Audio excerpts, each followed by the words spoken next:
I was watching Jeff Teague's 520 podcast, and they talked about Nico Harrison from the Dallas Mavericks said he had no choice but to trade Luca. It wasn't his call.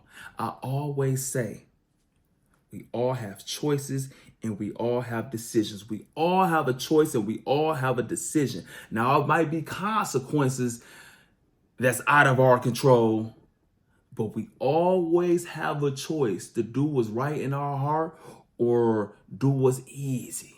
Do what's easy.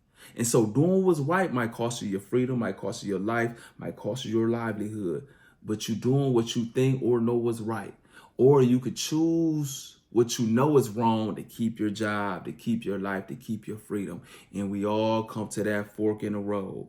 And so when that owner said, I don't want to pay this Luca, he want too much money, he run my franchise, I am the owner, he act like he's the owner, get rid of him.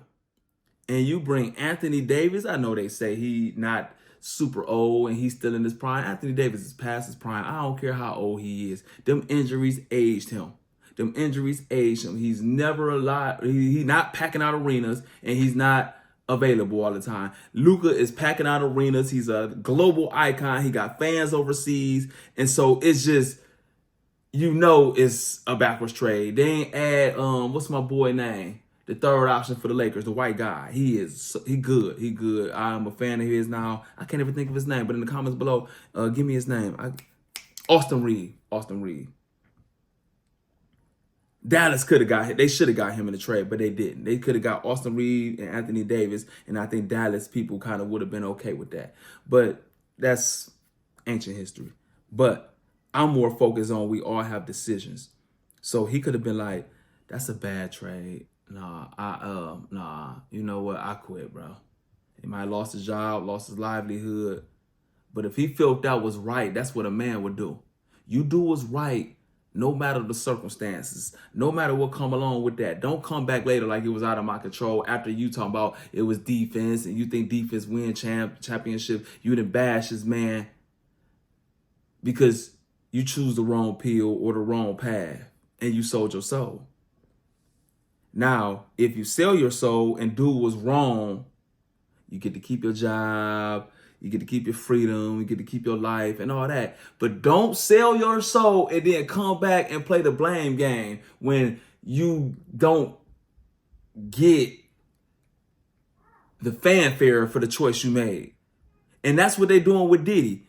You could have said, nah, pass on that Diddy, and you might not have got that deal. You might not got that promotion. You might not got that beat.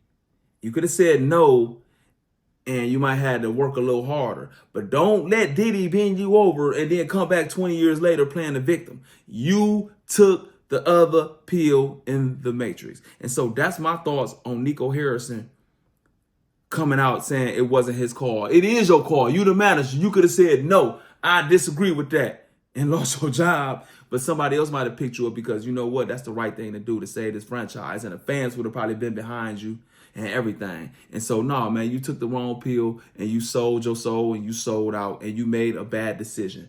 And so everything in life, we all have decisions, but the circumstances for making that decisions might be out of your control. It might be a little too harsh for you, but we all have a choice in the decision. So Nico, you made the bad decision. So you made that bed, you got to lay it in. And that's my thoughts on Jeff Teague now reporting that Nico saying it was out of his control.